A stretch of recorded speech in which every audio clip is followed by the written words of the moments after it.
नमस्कार दोस्तों, आज हम लोग आए हैं झारखंड में और यहाँ के लोगों के बारे में, यहाँ के ट्रैवल स्पॉट के बारे में और आपको झारखंड क्यों आना चाहिए, इसके बारे में जानेंगे। आज के हमारे होस्ट हैं ललित विजय जी उर्फ गौतम। तो चलिए शुरू करते हैं। तो झारखंड का ये व्यू मीडिया आपको कभी नहीं दिखाएगा, ठीक है। हम आपको दिखाते हैं और झारखंड घुमाते हैं। तुमसे मिलके दिल का है जो हाल क्या कहे, हो गया है कैसा ये कमाल क्या कहे। नमस्कार। नमस्कार। तो झारखंड लोगों को क्यों आना चाहिए? जो लोग नेचर से प्रेम करते हैं और खासकर जब झारखंड का आप नाम देखिएगा तो झारखंड के नाम में ही झार और खंड, झार का मतलब होता है वनस्पति, पेड़ पौधा। तो अगर हर लोग सुकून के लिए चाहता है जंगल की ओर जाए और नदी पेड़ पौधा को देखे, तो झारखंड एक बेहतर जगह है जहां आपको आना चाहिए अगर आप प्रकृति के प्रेम करते हैं तो जरूर। और जैसे कि यहाँ कुछ ट्रैवल स्पॉट बताइए जो काफी फेमस है। जैसे कि मैं सुना था नेतरहाट के बारे में, वहां पे पहले ब्रिटिश लोग काफी रहते थे। तो क्यों रहते थे, क्या कारण था रहने का वहां पे? तो एक्चुअली ब्रिटिश लोग के बारे में ये जो पूरे देश में कहा गया कि जैसे शिमला समर कैपिटल बना, तो जो भी जगह ठंडा था, क्योंकि यूरोप में लोग पले बढ़े थे तो उनको ठंडक वाला जगह ज्यादा प्रिय था। तो दार्जिलिंग में, शिमला में और भी जितने सारे जगह हिल स्टेशन बने। भारत के लोग पहले से गांव में, उत्तराखंड के गांव में, हिमाचल गांव पहले से आबाद थे, लेकिन जो मसूरी, देहरादून जैसे शहर है, इन लोग के बारे में हम लोग पढ़ते हैं कि अंग्रेज ने बसाया। तो अगर नेतरहाट के बारे में आप सोचिए झारखंड के लिहाज से, तो झारखंड का सबसे ऊंचा जगह का मतलब क्या है, कोई पॉइंट के रूप में नहीं। जिससे पारसनाथ एक पहाड़ी का सबसे ऊंचा पॉइंट है, लेकिन झारखंड एक लैंड के रूप में नेतरहाट जो है ऊंचा है। तो वहां पर पाइन के जंगल, तो इसलिए वो जगह उन्हें पसंद थे, अंग्रेजों को बहुत पसंद थे। लेकिन एक होता है कि अंग्रेज केवल ठंडे जगह में, उनको प्रशासन पूरे देश में करना था। तो वो डिस्ट्रिक्ट हेडक्वार्टर से हजारीबाग था, रामगढ़ था, लेकिन उन लोग के लिए भी वो एक तरह से हॉलिडे रिसोर्ट के जैसा होता था। सालों भर वहां नहीं रहते थे वो, चूंकि वहां पुलिस के रूप में थे, कमिश्नर थे, तो अपने अपने जहां जहां उनको ड्यूटी लगता था, जहां प्रशासन था, वहां भी रहते थे। लेकिन कुछ समय गुजारने के लिए वहां हम लोग अक्सर जाते थे दोस्तों के साथ घूमने। ये छवि बन गया कि उन लोग रहते थे। जैसे एक और ये भी कारण हो सकता है, या फिर यूएस तरफ से आते हैं तो वहाँ पे माहौल ठंडा होता है और नेतरहाट का जो वो सी लेवल से काफी ऊपर है, तो वहाँ का टेम्परेचर नॉर्मल ठंडा रहता है। बिल्कुल, तो वो लोग काफी पसंद आता था, अच्छा लगता था। ये भी कारण हो सकता है। हाँ हाँ। और वहाँ के एक स्कूल है नेतरहाट स्कूल, तो उसके बारे में कुछ बता सकते हैं? देखिए, नेतरहाट स्कूल के बारे में जो हम लोग पढ़ते हैं कि एक दून स्कूल है देहरादून में। तो राजीव गांधी तो बाद में, तो राजीव गांधी या बहुत सारे लोग, नेता लोग उसमें पढ़े थे दून स्कूल में। तो बिहार के प्रथम मुख्यमंत्री श्री कृष्ण सिंह का भी मन में एक सपना था कि वैसा उसी तर्ज पे एक स्कूल झारखंड में खोला जाए। तो उस तरह की सुविधा, लेकिन बिहार बोर्ड के, वो सीबीएसई बोर्ड पे नहीं था, ये भी बहुत गौर करने वाला था कि बिहार बोर्ड के शिक्षा पैटर्न के आधार पे उसको खोला गया था। और एक जंगल में, एक ऊंचाई वाली जगह पे, जैसे लोग मसूरी में या फिर दार्जिलिंग में अच्छे स्कूल, अंग्रेजों के लिए बहुत अच्छे स्कूल जो है हिल स्टेशन में, चूंकि अंग्रेज लोग रहते थे, उनके बच्चों को पढ़ने के लिए हिल स्टेशन बहुत अच्छे स्कूल खुल गए। तो उसी तरह का बिहार में ये नेतरहाट स्कूल खुला। और इसका ये हम देखे कि बिहार में जब हम लोग छोटे थे, करीब आपको 90 के आसपास की बात बताते हैं, तो ज्यादातर लोग उसमें डीएपी वगैरह उतना नहीं आए थे। संजीवियर था तो हजारीबाग में था। लोग ज्यादातर अपने बच्चों को सैनिक स्कूल का, नवोदय विद्यालय का और नेतरहाट का तैयारी कराता था। मतलब एक मध्यम वर्ग का हम महसूस करते हैं, मध्यम वर्ग का ये सपना था कि अपने बच्चों को अगर वो सैनिक स्कूल में, नेतरहाट या नवोदय में एक सिलेक्शन करा दिया तो उसको एक सोशल प्रेस्टीज के रूप में देखता था, और बच्चों का एक ब्राइट फ्यूचर की, अगर मेरा बच्चा नेतरहाट से पढ़ के निकलेगा तो बहुत बड़े पद पे। और है भी, ऐसा भी नहीं। अभी देखिए, पलामू के सांसद जो है बीडी राम, वो नेतरहाट के प्रोडक्ट थे, और खासकर क्या है, झारखंड के वो DGP, director general of police रहे। तो इस तरह से कई सारे बड़े बड़े अधिकारी लोग जो है, जो बिहार में, झारखंड में, यूपी में, आसपास के राज्यों में बने, वो वहां के पढ़े लिखे बने। तो एक शिक्षा का बढ़िया केंद्र था उस समय, जब झारखंड में, कहने का मतलब कम थे। मतलब आज जो डीएवी वगैरह था, मतलब कौन से वो ईयर तो याद नहीं है स्थापना का, लेकिन अगर हम श्री कृष्ण सिंह बोल रहे हैं तो ये मेरे ख्याल से इतना 50 या 60 के आसपास होना चाहिए हमको। देखिए, स्थापना 19 के आसपास या फिर 15 या 60 के आसपास का होना चाहिए। वो स्कूल खुला है। ओके। उसके बाद फिर वहां पे मतलब क्या है, मतलब नेतरहाट में क्या अच्छा है? मतलब नेतरहाट में क्या अच्छा है ना, एक होता है कि जैसे ही जैसे आप ऊंचे जगह पे जाते हैं, वहाँ पे आपको तापमान कम मिलता है। और जो नेतरहाट में क्या है, एक पाइन फॉरेस्ट, अक्सर पाइन की जो चीड़ बोलते हैं, जो चीड़ हमेशा जो है ऊंचे जगह, हिल स्टेशन, खासकर आप हिमाचल जाइएगा या शिमला, उत्तराखंड जाइएगा मनाली। तो निचला हिस्सा में, हाँ। ऊपरी हिस्सा में तो देवदार का पेड़ मिलता है, अल्पाइन फॉरेस्ट मिलेगा, लेकिन शुरुआती शिवालिक पहाड़ी के जो शुरुआती निचला हिस्सा में पाइन का पेड़, और वो पाइन का जंगल झारखंड में आपको कहीं नहीं मिलेगा। हाँ। वो अपने आप में एक अपवाद है कि उस ऊंचाई पे वो पेड़ मिलता है और वो नेतरहाट में मिलता है। दूसरा चीज क्या है, वहां पर लोअर घाघरी।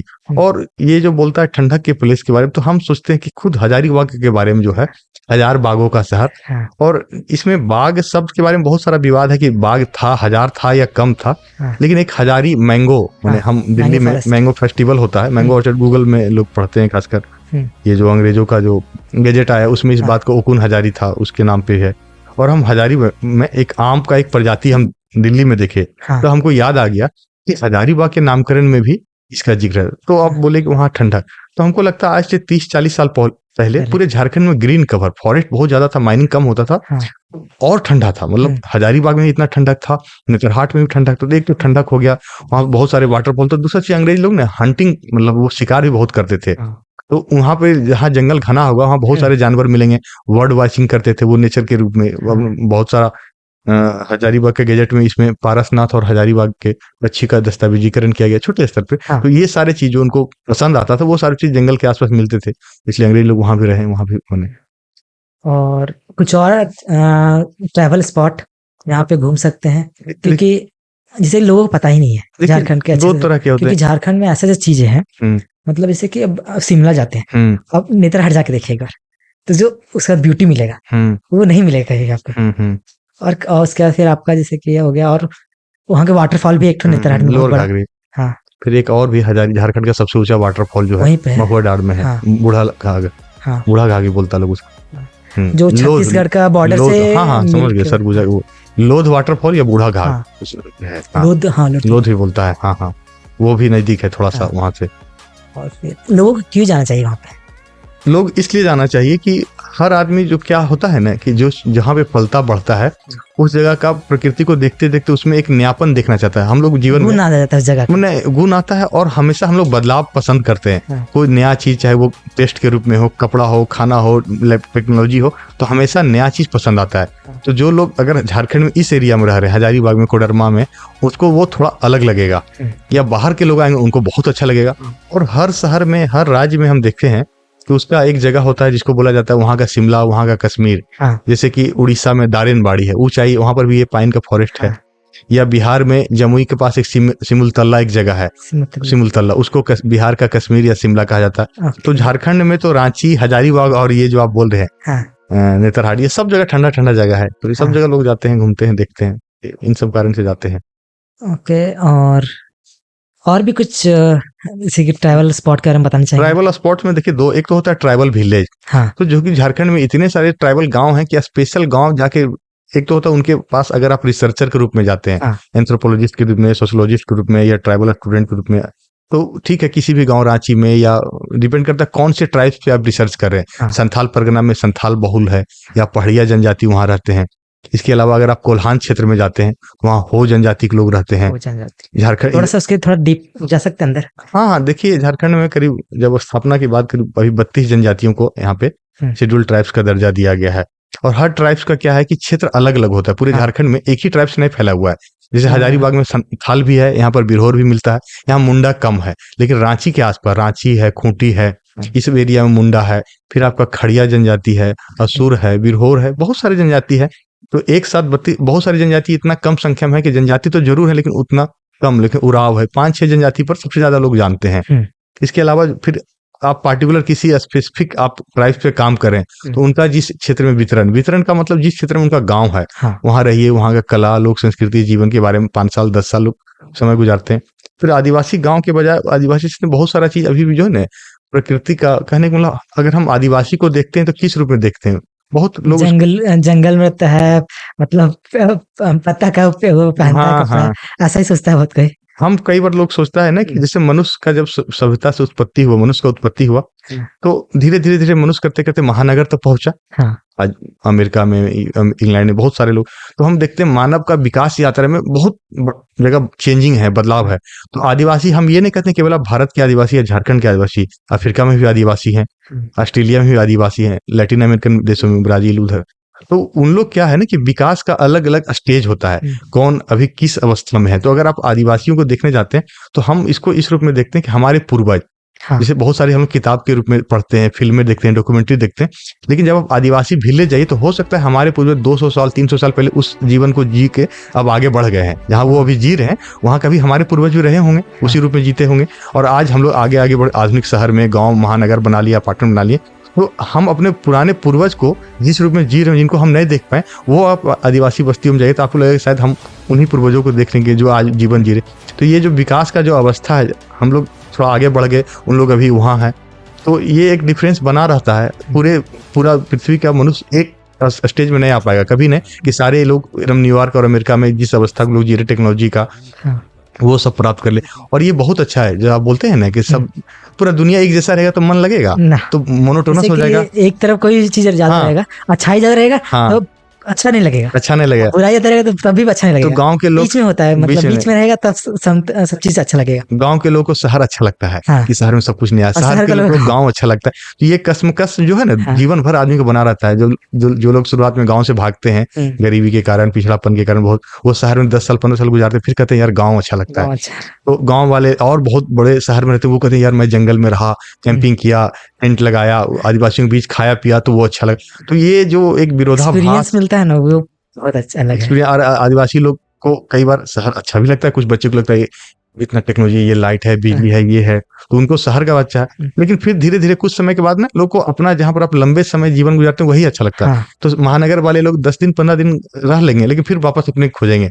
और वही हाल आदिवासी बच्चों को अभी होता है, वो लोग भी कुछ समय के बाद उनको लगता है जंगल, नदी, पहाड़ उनको अच्छा लगने लगता है। लगता है शहर में धुआं है, भीड़ भाड़ है, कोई किसी को बात नहीं करता है, पहचानता नहीं है, खेलने का साधन नहीं लिखा है, बहुत सा इस तरह का लोग जो है। ये डिफरेंस जोरी भी है और अच्छा भी है, होना चाहिए। और जैसे कि अगर आप जानते होंगे, फाउंडर है जो जानते नहीं जानते होंगे, टेक्नोलॉजी का काफी बड़ा वो सॉफ्टवेयर बनाता है, इंडिया का, ठीक ना। तो उसके जो फाउंडर रहते हैं ना, वो गांव में रहते हैं और गांव से पूरा सारा अपना बिजनेस शुरू किया। तो मतलब $1 बिलियन, मतलब यूनिकॉर्न से ज्यादा उनको वैल्यू मिलता है, और गांव से सब कुछ ऑपरेट करता है। तो गांव का जो होता है ना, जैसे गांव में अगर आपका स्किल आ गया, सीख गए कुछ भी चीज, उसके वहां से इम्प्लीमेंट करोगे, काफी अच्छे से कर सकते हैं। क्योंकि मतलब नेचर है, नेचर आपको हमेशा हील करते रहता है। क्या आप जानते हैं कि कुछ आपको, मान लीजिए आपका मानसिक कुछ प्रॉब्लम है, तो नेचर में बहुत कुछ दिन बिताइए, आपका वो ठीक हो जाएगा। जो माइंड सेट होता है, माइंड हल्का हो जाएगा, रिलैक्स लगेगा, तो बहुत अच्छा होता है। जैसे कि आप वही सिटी में जाते हैं, बैंगलोर में या कहीं कोई भी सिटी, वहां आप टाइम व्यतीत करेंगे, कहाँ लोग बिल्डिंग है बस, कुछ ऐसा घूमने की जगह नहीं है। तो लोग होता है ना, जैसे कि दिमाग थक जाता है, उसको रिफ्रेशमेंट नहीं मिलता है, तो फिर वो सोच ही नहीं पाता क्रिएटिव आइडियाज, वो अपने आप को मतलब खोल नहीं पाता अच्छे से। और एक बार वो पीक पकड़ा, उससे नीचे आने लगता है, और फिर बस वो धीरे धीरे चलते रहता है कछुओं की, बस उसका कोई मतलब क्या बोलते हैं, अपने को एक्सप्लोर कर ही नहीं पा रहा है फिर। और वो ऐसे गांव में रहता है तो उसका दिमाग हील हो रहा है, तो उसका फिर जैसे हील हो जाएगा, उसका फिर और नया नया तरीका आएगा उसके पास। इसलिए हम लोग सोचते हैं कि गांव में रहना चाहिए, गांव में या फिर ऐसी जगह रही है कि यहाँ पे नेचर, बहुत नेचर से कनेक्ट बना के रखिए, वो बना के रखिएगा तो जो भी इंडिविजुअल है अपने को अच्छे से ग्रो कर सकता है, बहुत अच्छे तरीके से। होता क्या है ना कि 2 लैब होता है, एक ओपन लैब, एक क्लोज लैब। जो जंगल है, पहाड़, नदी है, इसको ओपन लैब कहा जाता है। आप इसके बारे में पढ़ेंगे न्यूटन को, न्यूटन भी किसी बाग में बैठे हुए थे, सेब गिरा तो वो सोचने, थॉट प्रोसेस है ना, ये कहीं पर भी रात को सोए हुए सपना में उठे, शहर में, गांव में, अगर आप चिंतन मनन वाले व्यक्ति हैं, विवेकानंद देखिए उत्तराखंड के गांव में गए, उत्तराखंड में एक मंदिर है, उसके बारे में कहा जाता है अभी एप्पल के कौन है, स्टीव जॉब, अभी फाउंडर, हाँ नहीं वो तो मर गए, हाँ सीईओ हैं आपके। मैं स्टीव जॉब्स के बारे में कुछ बोलना चाह रहे हैं। स्टीव जॉब्स या फेसबुक के जो मार्क, ये दोनों में से कोई, जुकरबर्ग या फिर स्टीव जॉब, यही दोनों में से मुझे एग्जैक्टली याद नहीं है। उत्तराखंड में एक मंदिर है, उसके बारे में, हाँ, उसके बारे में कहा जाता है कि वो वहां गया और वहां उनको प्रेरणा मिला। तो कहने का मतलब है ना कि आपको प्रेरणा कहीं भी मिल सकता है। हाँ। और हम लोग जो कॉलेज का जो लैब होता है जिसको बोलते हैं प्रयोगशाला, वहीं पर केवल विज्ञान का शोध नहीं होता है। आप जब केमिस्ट्री पढ़े होंगे तो एक था बेंजीन, एक है हाँ, केमिकल। बेंजीन, हाँ, बेंजीन का जो स्ट्रक्चर है केकुले के द्वारा खोजा गया, तो वो जानते हैं बहुत दिनों से परेशान थे हाँ, कि कैसे उसका क्या C6H6 उसका केमिकल हाँ, फॉर्मूला होता है। लेकिन उसको अगर आप देखिएगा तो वो जो रिंग होता है हेक्सागोनल रिंग, हाँ, वो अभी हम लोग पढ़ते हैं, तो रात में उस सपने में उनको आया था। हाँ, तो कहने का मतलब है कई बार ना आप घर है, ये भी हाँ, एक प्रयोगशाला है आपके दिमाग में, या बगीचा है, गार्डन है, नदी के किनारे बैठे हुए हैं। तो हम हमेशा हम लोग जो ये शिकायत करते हैं बच्चों के बारे में कि स्कूल में लैब नहीं, ठीक है स्कूल में भी लैब होना चाहिए, लेकिन हो सकता है बच्चे में वो थॉट या उस तरह का है कि वो कहीं भी सोच नहीं अकेला पा है। रहा, बर्थ पर्सपेक्टिव आप नहीं मिला जिंदगी का। सोचिए कि थर्मल एनर्जी के बारे में, हाँ। या जो हाइड्रो इलेक्ट्रिसिटी, हाँ। ऐसे किसी के विचार आया हो कि जलप्रपात से जो पानी गिरता है उसको टरबाइन बनाया जाए, उसको घुमाया जाए, तो कहीं ना कहीं हाँ। ये तो सोचा होगा बहता हुआ पानी से काइनेटिक एनर्जी के बारे या में। फिर वो पानी में स्विम किया होगा, हाँ, देखा होगा ढकेल दे रहा है बहुत निकलता ज्यादा है, हमको, बहुत सारा एनर्जी है, तो टाइडल उससे एनर्जी है। कुछ कर सकते तो हैं। कहने का मतलब प्रकृति की में भी जो है, आप बोले प्रकृति से क्यों कनेक्ट होना चाहिए। हम कहते हैं कि प्रकृति के अंदर भी बहुत सारी ऐसी घटनाएं हैं जिसका विज्ञान अभी शोध कर रहा। हाँ। तो अगर आप प्रकृति से जुड़िए तो आपके अंदर बहुत सारा चीज है, एक बहुत बड़ा लेबोरेटरी है, बहुत बड़ा अनसुलझा रहस्य जो है प्रकृति के सामने खुला हुआ है। आप कितना उसको ग्रहण करते हैं, समझते हैं, चिंतन करते हैं, मनन करते हैं, तो वो मायने है। तो दोनों चाहिए, मतलब आप एक ऑफलाइन, हम कहते हैं नेचर को ऑनलाइन मोड, जब आप जंगल पहाड़ जाते हैं तो आप ऑनलाइन मोड में है, जब रूम में किताब पढ़ते हैं तो ऑफलाइन मोड में है। ये नहीं जाना चाहिए कि केवल वहां पर कि हम शहर सूप गए। ज्ञान के लिए आप कवि हैं तो कविता के लिए बहुत सारे लोग देखिएगा, कलकल ध्वनि, ये जंगल पहाड़, बहुत लोग होते हैं कि अच्छे, बहुत सारे लेखक को देखिएगा कि वो कहने का मतलब 3 से 4 साल घूमते हैं, 5 साल घूमते हैं, तब किसी टॉपिक को, वस्तु को, समस्या उनको नजर आता है, उस पर वो लिखते हैं। अमिताभ घोष के बारे में, या और भी बहुत सारे लेखक हैं जिन्होंने विभिन्न घटनाओं घूम घूम के लिखा है। एक ट्रेवल लॉग के बारे में नहीं कि जो यात्रा वृतांत नहीं, किसी समाज में आप देखिए कोई समस्या है उसके बारे में। अभी देखिए डोमिनिक लेपियर हैं जो भारत के बारे में, वो भी बहुत घुमक्कड़ थे। फिर अमिताभ घोष के बारे में और भी कई सारे लोग हैं जो, देखिए एक थे VS नायपॉल, वो भी उनको नोबेल पुरस्कार मिला है, भारतीय मूल के थे। उनका काम के बारे में बताइए कुछ। वो लेखक थे टिन्नाथ टोबैगो के, उनके पिताजी थे भारतीय मूल के थे, और यहाँ से उन लोग गए थे टिन्नाथ टोबैगो। तो वो भी जो थे बहुत जगह घूमते थे, और जैसे कहीं जगह घूमे, उसके बाद ईरान गए तो ईरान के बारे में कुछ देखे सुने, फिर जाकर के 1-2 साल के बाद फिर वो किताब लिखे। तो मेरा कहना है कि हर तरह के लोग अपने, हम लोग कॉलेज में ज्योग्राफिकल टूर में जाते हैं, एक जियोलॉजिकल जो जियोलॉजी का स्टूडेंट है वो भी टूर, वहाँ के कौन सा जीव जंतु है उसके बारे में पढ़ते हैं। जो भूगर्भ शास्त्र है वो टूर करने जाते हैं, बॉटनी क्लब बच्चे टूर करने जाते हैं, हिंदी साहित्य वाले जाते हैं। तो यात्रा करना जो है, यात्रा जीवन का हिस्सा है। हम लोग बोलते हैं जन्म से मरण तक का जो हम लोग का होता है, बोलते हैं वो भी तो एक यात्रा है। बचपन से पैदा लेते हैं, अंत में मर जाते हैं, तो बोलता है 70 साल का यात्रा रहा इनका जीवन यात्रा। तो केवल हम लोग उस यात्रा को, ट्रेन आप बस वाले को नहीं, जीवन का भी यात्रा है, घूमने की यात्रा, खाने पीने के लिए, पैसा कमाने, देखने, तो बहुत तरह का जीवन का उद्देश्य है, बहुत तरह की यात्रा लोग करते हैं। तो इसलिए नेचर के साथ जुड़ना हेल्थ के लिए भी जरूरत है, और अपने क्रिएटिविटी को बढ़ाने के लिए भी जरूरत है, इकोनॉमी के लिए। बहुत सारे लोग बहुत सारे जगह, दूसरे जगह गए पैसा कमाने के लिए, बहुत अच्छा पैसा कमाए और एक साम्राज्य स्थापित कर लेते हैं। माइग्रेशन जो है ना, एनिमल और बर्ड्स के लिए इंपॉर्टेंट है, मानव के लिए भी। मनुष्य भी क्या बोलते हैं, प्रवास किया है। मनुष्य का यात्रा कोई ऐसा नहीं है कि कोई एक जगह स्थिर रह के बहुत आगे बढ़ा है, ठीक है, तपस्वी करना है, तपस्या करने के बाद भी लोग साधु संत बन के पूरे जीवन भटकते हैं। तो 5 साल 7 साल आप तपस्या कर सकते हैं, लेकिन उस ज्ञान को या तो आप खुद फैलाइए, नहीं तो आपके जैसा जो माध्यम है आजकल क्या है, ये भी तो वही कर रहे हैं, फैला ही रहा। लोग खुद जाते थे और आज है टेक्नोलॉजी फैला रहा, बस एक ही चीज है। तो यहाँ पे जो वाइल्ड लाइफ है, तो वो लोग डेवलपमेंट का क्या हाल है? क्योंकि यहाँ पे काफी सारे मतलब पेड़ पौधे हैं, तो जंगल भी होंगे, शेर और बहुत सारे जंगली जानवर भी होंगे। तो वो लोग वहाँ पे, यहाँ पे एक है क्या कहते हैं, national park, Azerbaijan national park. हाँ। तो वो डेवलप इतना क्यों नहीं है?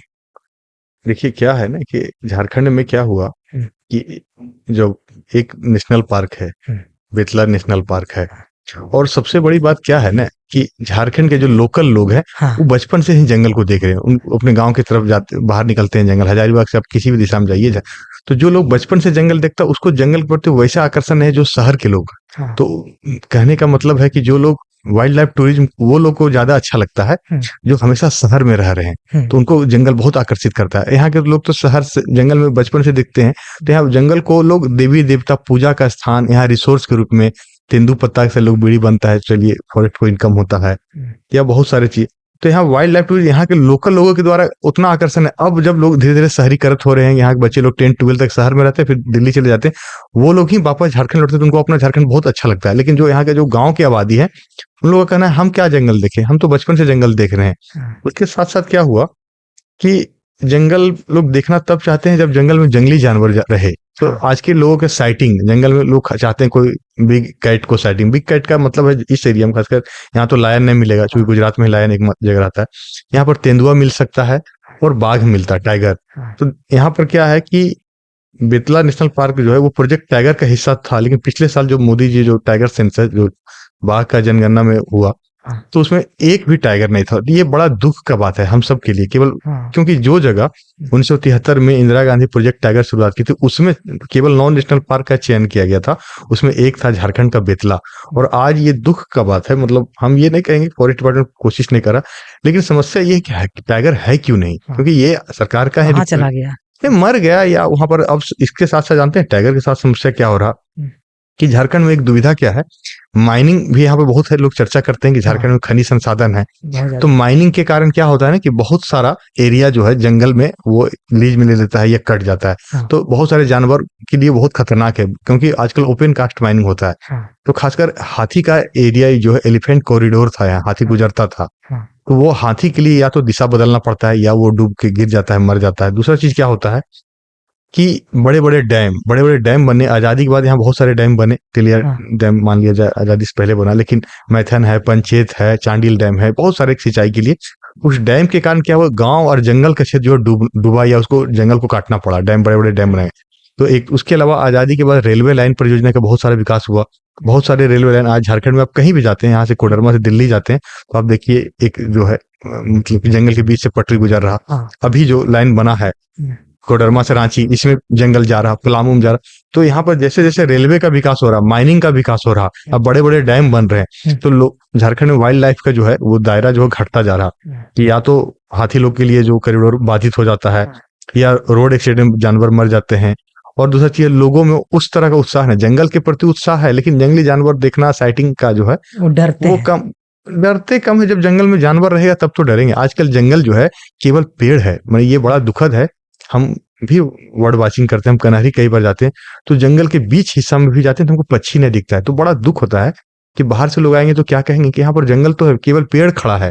मतलब जंगल के साथ जंगली जानवर दोनों का संबंध घनिष्ठ होता है। जंगल के साथ अगर जंगली जानवर ना रहे तो जंगली जानवर, चूंकि हिरन उड़न इधर दिखता नहीं, आता है गांव वाले लोग मार देते हैं। तो जंगल जो है ना, हम ये नहीं कहेंगे पूरी तरह से कि देखा जाए तो जंगली जानवर से विहीन होता जा रहा है, बस केवल पेड़ खड़ा है।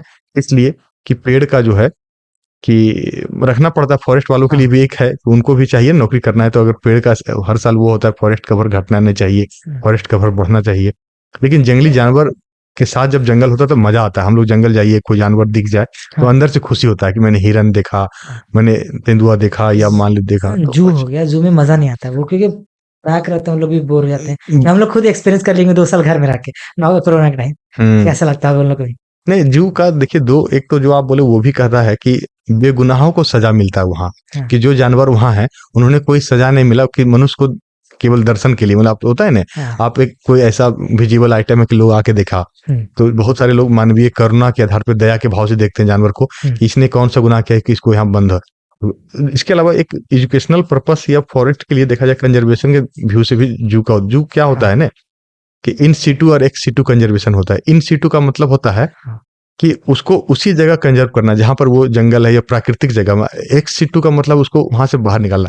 अब कल्पना कीजिए कोई जानवर का स्पीशीज मात्र 2 या 4 बचा हुआ है, तो अगर आप उसको जंगल में रखिए तो हो सकता है दूसरा प्रजाति उस पर हमला करके उसको मार दे। तो उस तरह में क्या होता है, उसको ला करके चिड़ियाघर में रखा जाता है, 4 साल 5 साल रखा है, ताकि उसका और सारे जब बच्चे हो जाते हैं 10-15, तो उसका संख्या बढ़ जाता है, तो फिर उसको वापस जंगल में छोड़ा जाता है ताकि वो सुरक्षित रहे। तो जू के प्रति केवल वो भाव नहीं है कि जू जो है बस बच्चों को दिखाने के लिए और वो अपार्टमेंट में कैद है जानवर। और ये भी सच है कि एक जगह हम लोग जो मॉल, आप सोचिए मॉल में हम लोग क्यों जाते हैं, एक दुकान में जाइए आपको बहुत सारे चीज मिल जाएंगे, कपड़ा, जूता, मॉल, सब चीज। तो अगर आप एजुकेशन पर्पस के बारे में सोचिए कि एक जू गए, आप कम से कम 50 तरह के जानवर को एक ही जगह देख लिए, तो एक तरह देखा जाए वो जानवरों का मॉल है। लेकिन आजकल जो है एक होता है एनिमल राइट, हाँ।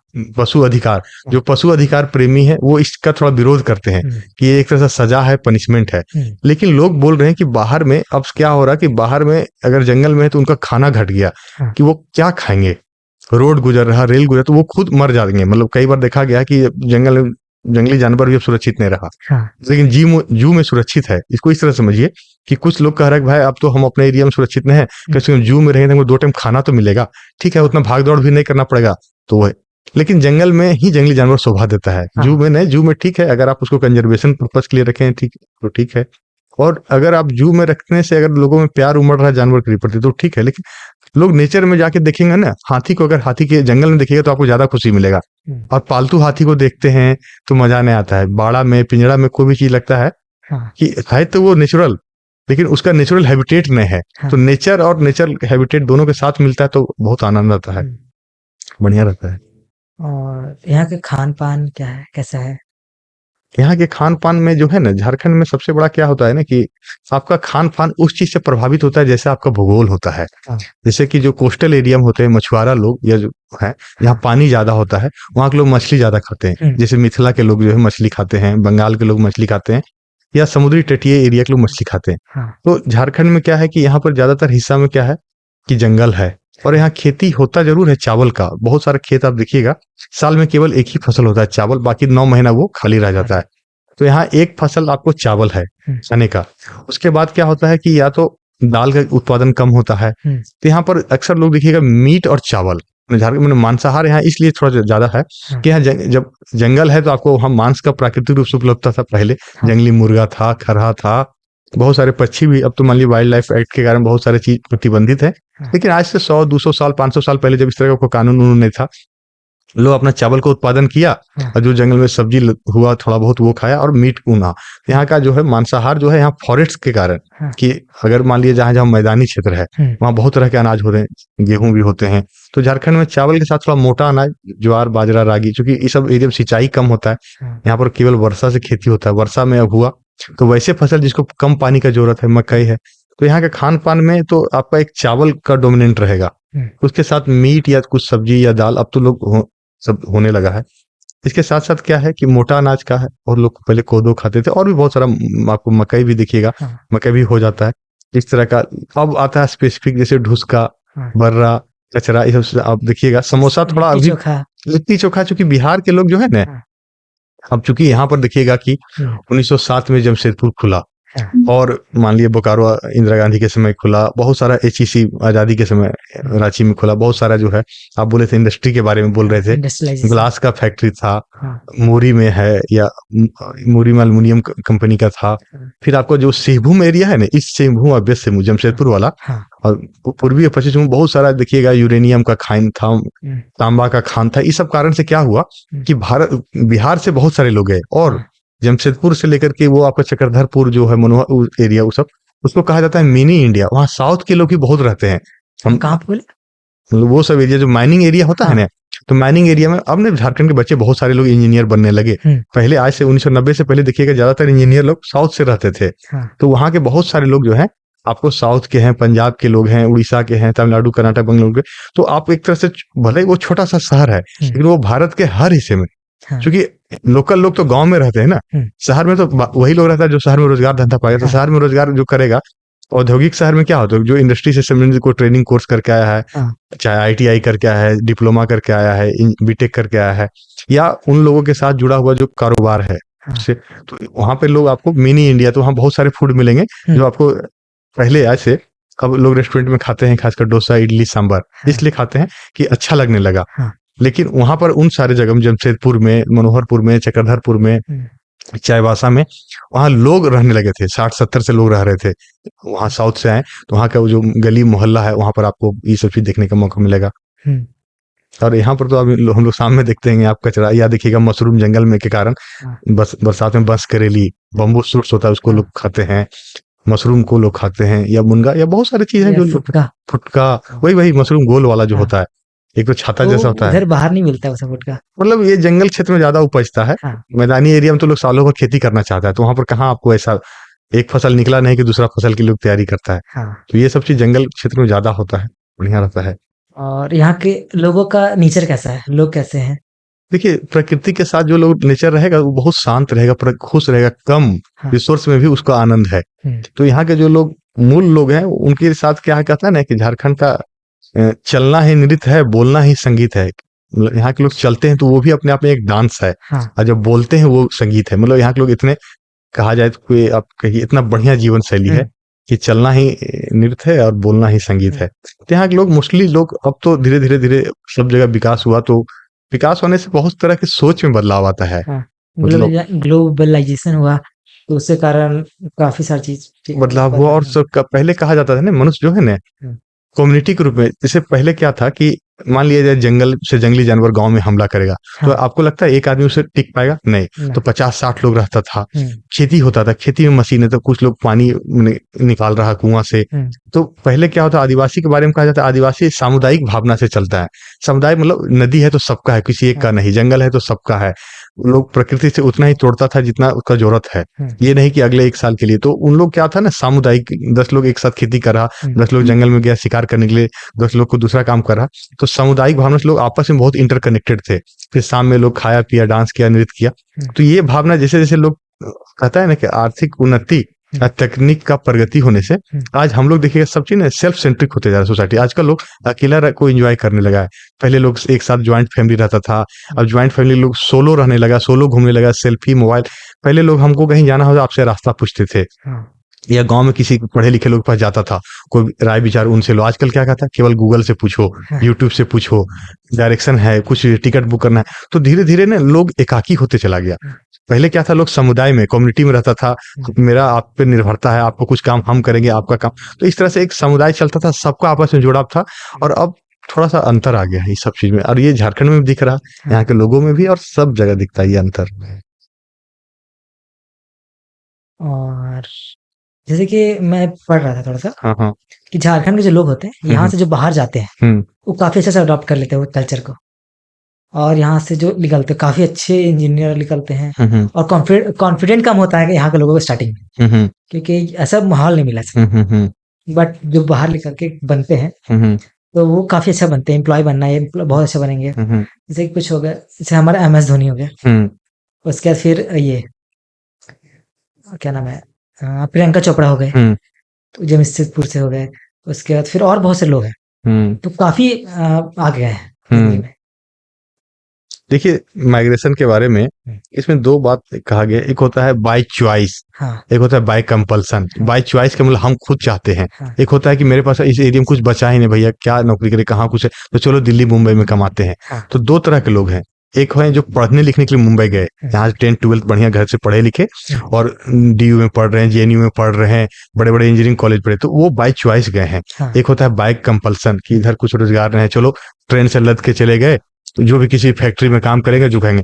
तो दोनों का जो है ना अलग है। तो कौन से लोग सक्सेस करेंगे, कौन लोग मजदूर बनकर रहेंगे, या कहने का मतलब है कि ह्यूमन ट्रैफिकिंग एक कहा गया है कि मनुष्य का व्यापार बोलते हैं। मैंने बहुत सारे लोग गरीबी के कारण यहाँ के स्थानीय लोगों को मुंबई में ले जाते हैं, मुंबई दिल्ली ले जाते हैं। ले क्या जाते हैं, एक सरगना है गिरोह जिस पर पुलिस भी काम कर रही है, सोशल वर्कर लोग भी काम कर रहे हैं। उनके साथ क्या होता है कि कम दाम में उनका जो है कुछ लोग बेच देते हैं, या नौकरानी के रूप में काम करवाते हैं, मेड के रूप में काम।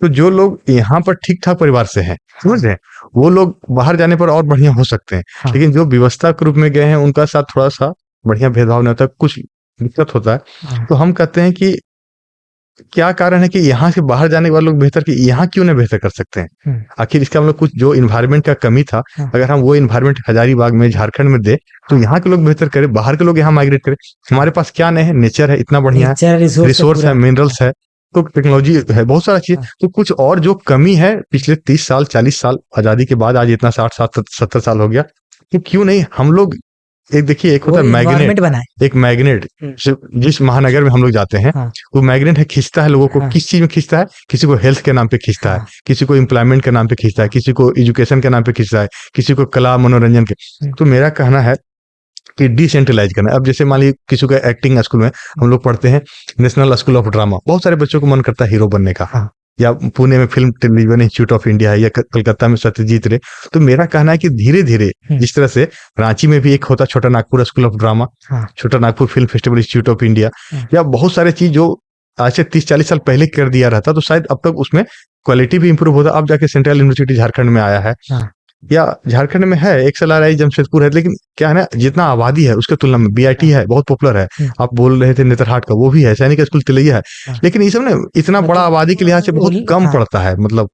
और यहाँ के बच्चे, समस्या क्या हुआ कि जब आप वर्ल्ड क्लास इंस्टीट्यूट करते हैं या कोई ऐसा पॉपुलर इंस्टीट्यूट जो पूरे देश में पॉपुलर हो, तो वहाँ ये कोई गारंटी नहीं कि उस स्टेट का ही बच्चा केवल उसमें पढ़ेगा। हाँ। जैसे IIM अहमदाबाद है, हो सकता है उसमें गुजरात के बच्चे बहुत कम पढ़ते हो, हाँ। झारखंड से, पंजाब से, बंगाल से, राजस्थान से बहुत सारे बच्चे जाते।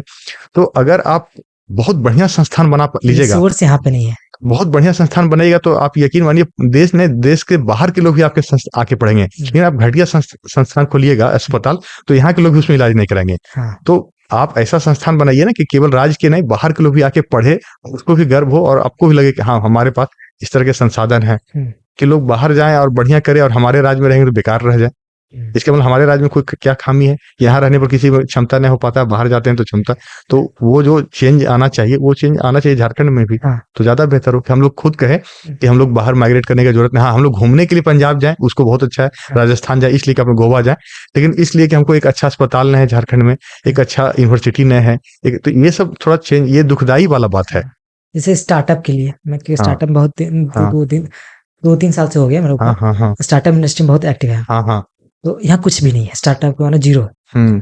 और 2-3 स्टार्टअप भी है, एक जो रांची में है और जमशेदपुर में कुछ है, बट उसके अलावा कुछ है ही नहीं। और ऐसे कोई ऑर्गेनाइजेशन भी नहीं है जो सपोर्ट करता है। एक बीच में 2017 या फिर 18 में गवर्नमेंट थोड़ा सपोर्ट किया था, बट उसके सब बंद, तो ऐसे कुछ हुआ ही नहीं। अभी कोई ट्राई करेगा तो कुछ होगा ही नहीं। तो वो सब मतलब काफी कमियां हैं। नहीं, वो सब पे काम करेगा तो बहुत अच्छा ग्रोथ कर सकता है। नहीं, बहुत, क्योंकि झारखंड में जो है ना, बहुत सारा फॉरेस्ट से जुड़े जो है, फॉरेस्ट प्रोड्यूस, यहाँ इमली का उत्पादन होता है, बहुत सारे बीज होता है, चिलगोजा का होता है, बीज होता है, तेंदू का पत्ता है, बहुत सारे फॉरेस्ट से जुड़ा हुआ स्टार्टअप के लिए झारखंड से बेहतर जगह कहीं नहीं हो सकता है। दूसरी चीज क्या है कि झारखंड फॉरेस्ट कारपोरेशन का भी बात चल रहा है। बहुत सारे जो आदिवासी लोग बहुत सारे चुनते हैं, फिर वो सरकार को बेचते हैं, सरकार खरीदती है। तो कहने का मतलब क्या है, माइक्रो और स्मॉल मीडियम इंडस्ट्री के रूप में भी सबसे ज्यादा रोजगार मिलेगा। क्योंकि हर चीज को ना केवल आप ये कहिए कि इंजीनियरिंग कॉलेज, मेडिकल कॉलेज खोल देना, इंजीनियरिंग कॉलेज का भी एक सीमा होता है। जितना आबादी है उसको आप इंजीनियरिंग, डिमांड बढ़ जाएगा हाँ, तो क्या फायदा होगा, तो प्राइस मिलेगा ही नहीं आपको। स्टार्टअप के बारे में क्या हो ना कि हम देख रहे कि एक समय आता है कि पिछले 4-5 साल से स्टार्टअप का हवा बहा है। अब और अभी लड़के लोग, बहुत सारे बच्चे लोग हैं जो बीटेक करते हैं, MBA करने के बाद उनके करने के दौरान उनके मन में इच्छा होता है किसी कंपनी में हम जॉब नहीं करें। या बहुत सारे लोग ऐसे भी हुए हैं कि 5 साल 10 साल जॉब करने के बाद आए, गांव में खेती किए, गांव में कुछ ऐसा कारोबार किए कि अब लोगों को रोजगार दे रहे हैं। तो 2 तरह से रिवर्स हुआ। एक हुआ कि कोर्स करने के बाद वो किसी कंपनी को ज्वाइन नहीं किए और अपने मन में कोई बिजनेस आइडिया था उस पर काम किया, सरकार जो है उसके लिए लोन देने की व्यवस्था। अभी देखिए कल जो है बजट पेश हुआ, तो इसमें एक बहुत बढ़िया हम देख रहे थे, निर्मला सीतारमण 2-3 पॉइंट जो है स्टार्टअप को ध्यान में रखी है। स्टार्टअप तो बहुत अच्छा ध्यान में। तो बच्चे क्या है ना, पहला स्टार्टअप क्या है ना, यूथ आपके मन में आइडिया है कि नहीं। सबसे पहले देखिए बीज जर्मिनेट होता है ना, बीज अंकुरित हो तब उसको कहीं पौधा के रूप में और खाद दिया जाएगा। लेकिन पता चले बीज भी नहीं है तो पहले बीज डालिए, बीज है तो अगर डाल दिए तो उसको जर्मिनेट कीजिए, पानी दीजिए। तो पहले जैसे बच्चे जब 10th-12th कर रहे तो उसके मन में होना चाहिए कि क्या कमी है। देखिए कोई भी बिजनेस जो कमी को पूरा, मांग को पूरा किया, आप सोचिए कि क्या चीज ऐसा है कि जो झारखंड में होना चाहिए नहीं है, या यहाँ पर ज्यादा है, दूसरे राज्यों में कम है, यहाँ का चीज अगर वहां भेजे तो बहुत अच्छा। तो ये है ना, बच्चों को उस टाइप का क्रिटिकल थिंकिंग, केवल सिलेबस रटा दीजिएगा कि हम कंप्लीट कर दिए हैं, 70-80% मार्क्स लाएगा, तो वो बच्चा जो है ना कोई बिजनेस आइडिया पे काम नहीं करेगा, वो स्लेव बन के जाएगा, समझे, किसी कंपनी में प्लेसमेंट पालेगा, पैकेज वाला बच्चा बन जाएगा। लेकिन कई लोग 5 साल 10 साल काम करते हैं तो उनके मन में आ जाता है, जब वो माहौल में देख रहे तब वो कहते हैं कि मैं अपने गांव में जाके बिजनेस करूंगा। तो 2 टाइप के, जो लोग 10 साल नौकरी करने के बाद ये आइडिया क्लिक किया तो वो फिर छोड़ रहे हैं। बहुत लोग डरते हैं कि भाई, बहुत लोग झारखंड में, बहुत भारत में वो बहुत मुश्किल से लोग बैंक लोन लेके पढ़े हैं, गरीबी से पढ़े हैं, उनके घर में छोटी जिम्मेदार बहन है, भाई है, तो वो नौकरी छोड़ना नहीं चाहते क्योंकि इसमें रिस्क है। कल्पना कीजिए कि आप जॉब छोड़ के आए हैं और आपका चला नहीं, तो आपके ऊपर जो जिम्मेदारी है, छोटे बच्चों को पढ़ाना, भाई को पढ़ाना। तो हर तरह के लोग, ऐसा नहीं है कि सारे बीटेक वाले लोग स्टार्टअप करना चाहते हैं, बहुत लोग अपनी जिम्मेदारी के डर से छोड़ना नहीं चाहते हैं, चलो ये तो सेफ लाइफ है। लेकिन ये है कि एक हवा बहा है, ये बहुत अच्छा है। और आने वाले दिन में ना धीरे धीरे क्या, यहाँ बहुत सारा अपॉर्चुनिटी है, बहुत झारखंड में माइनिंग, क्योंकि यहाँ पे प्रॉब्लम बहुत सारा है, बहुत सारे प्रॉब्लम है, उसको छोटे यूथ सॉल्व करना सॉल्व कर सकता है, आराम से मल्टी-मिलियन या $1 बिलियन का स्टार्ट एकदम कर सकता है कोई भी। देखिए आपको हम एक बात बताते हैं कि 2002 या 3 की बात है, एक किताब हम पढ़े थे, आप भी जानते हो, शिव खेड़ा का यू कैन विन या जीत आपकी, एक है, बहुत पॉपुलर थे, वो मोटिवेशनल नहीं स्पीकर, पढ़ा। धनबाद के ही रहने वाले थे। तो उस किताब को जब हम पढ़े थे ना, तो 2002-3 के समय उस किताब को पढ़ते थे, हमको लगता था ना ये अमेरिका का ही एग्जाम्पल, और सही में अमेरिका ही का एग्जाम्पल था। उसमें ज्यादातर लोगों को हम देखते थे कि लोग गवर्नमेंट जॉब करना चाहता था, बीए एमए किया गवर्नमेंट जॉब का, और उसमें ज्यादातर एग्जाम्पल केवल बिजनेस का था, कारोबार खड़ा करने का, कोई नया शुरुआत किया। तो वो किताब 2003 में जो हम पढ़े, आज हमको हकीकत में दिख रहा पिछले 4-5 साल से कि अमेरिका में क्या है भैया, गवर्नमेंट जॉब में कितने प्रतिशत कर्मचारी चाहिए सरकार को चलाने, सरकार चलाने के नहीं कर्मचारी चाहिए, ये हर आदमी को कर्मचारी चाहिए। तो 3 से 4, अगर मान के चलिए कि सारे विभाग के कर्मचारी फुल हो गए, तो कितना सारे लड़का जॉब मिलेगा? कभी नहीं, कभी नहीं। और 3 से तो गवर्नमेंट दे दिया ना, तो गवर्नमेंट टिकेगा ही नहीं। और अगर क्योंकि गवर्नमेंट, उसका बजट ही नहीं रहेगा गवर्नमेंट बस। मान के चलिए वहाँ एक आदर्श कंडीशन देते हैं कि सरकार के जितने विभाग हैं, सारे विभाग में सारे कर्मचारी फुल हो गए, उसके बाद बताइए क्या होगा? तो भी बच्चे बेरोजगार रहेंगे। तो कहने का मतलब ये है कि जब तक आप खुद सर्विस सेक्टर में नहीं आइएगा, मतलब खुद के आइडिया, खुद बिजनेस आइडिया, तो कोई समाज का कोई प्रॉब्लम ढूंढ के सॉल्व नहीं करेगा, तब तक रोजगार आएगा ही नहीं। रोजगार नहीं। बहुत पहले हम एक पढ़ेंगे, आप भी पढ़े होंगे पेपर में, कि 2 बच्चे को भेजा गया एक देश में कि जाओ देखो कहाँ जूता का क्या कारोबार है। एक आदमी गया और बोला कि वहाँ कोई जूता नहीं पहनता है, सब खाली पैर रहता है, मुश्किल है वहाँ के ना। एक आदमी दूसरा गया, बोला यहाँ तो जूता ही बिकेगा, क्योंकि किसी को जूता है उसको पता चलेगा कि पाँव में कांटा नहीं गड़ेगा, ये नहीं होगा, गर्म नहीं लगेगा। तो वो नजरिया समझ रहे हैं ना, ये नजरिया, हाँ, यहाँ जूता नहीं बिकेगा, किसी को आदत नहीं, सब खाली पाँव घूमता है, कोई नहीं खरीदना चाहेगा। तो इस तरह का बच्चों को, हम लोग सबको ये देखना चाहिए कि क्या ऐसा कमी है जो यहाँ पे है, हो सकता है बिजनेस के क्षेत्र में, हेल्थ के क्षेत्र में, और भी परंपरागत बहुत सारी चीज हैं, जिसमें परंपरागत ज्ञान, आदिवासियों के पास बहुत सारे पेड़ पौधा है, बहुत सारे मेडिसिन में मेडिसिनल प्लांट है। अभी देखिए जो होता है, जब से कोरोना आया तब से लोग फिर से एलोपैथिक से हट के इन परंपरागत ज्ञान के बारे में जो होता है ट्राइबल विजडम या ट्राइबल मेडिसिन, हर्बल की तरफ मुड़े। अभी देखिए आपको कुछ दिन पहले सब लोग गिलोय का पी रहा था काढ़ा, तो गिलोय को बहुत लोग नहीं पहचानते, जबकि गिलोय हमारे आसपास दीवार, लोग ऐसे ही नाली उली के पास, दीवार के पास या पेड़ के पास उगा रहता है, लेकिन लोग पहचान नहीं पाता है। तो इस तरह के मेडिसिनल प्लांट के लिए सरकार सब्सिडी दे रही है। एलोवेरा के बारे में हमको लग रहा है कि 8-10 साल में, अपराजिता का नाम हम लोग सुनते जरूर थे, अपराजिता वही एलोवेरा को बोलते हैं, घृत कुमारी, अपराजिता 3 नाम है उसका। तो लेकिन लोग उतना आज जो लोग अपने चेहरे पे लगाते हैं, खाते हैं, फेस पैक बनाने लगे हैं। तो कई बार क्या होता है ना कि जब लोगों को आप जानकारी दीजिएगा और उसका महत्व बताइएगा और पहचान करेगा, तो बहुत बढ़िया। मोदी जी भी मन की बात में, कराची के पास एक गाँव है, इसको एलोवेरा विलेज बोलते हैं, वहां पर एलोवेरा का, अभी देखिए स्ट्रॉबेरी का हजारीबाग में अब बहुत सारे लोग स्ट्रॉबेरी की खेती करने लगे हैं। हम 2 साल से हम भी खुद कर रहे हैं, हाँ, धोनी भी कर रहे हैं। तो मान लिए स्ट्रॉबेरी पहले महाराष्ट्र में, वहाँ बालेश्वर एक जगह, उसको कहा गया था स्ट्रॉबेरी की पॉपुलर। तो अब लोग क्या हो रहे हैं ना कि ये कृषि विभाग वाले भी ये ट्राई करते हैं कि यहाँ के जलवायु में कौन सा फसल उग सकता है। एक पायलट प्रोजेक्ट, मतलब बिरसा एग्रीकल्चर यूनिवर्सिटी है, तो वो भी अपने छोटा उन लोग अपने खेतों में देखते हैं, और जब वो सक्सेस हो जाता है तो झारखंड में।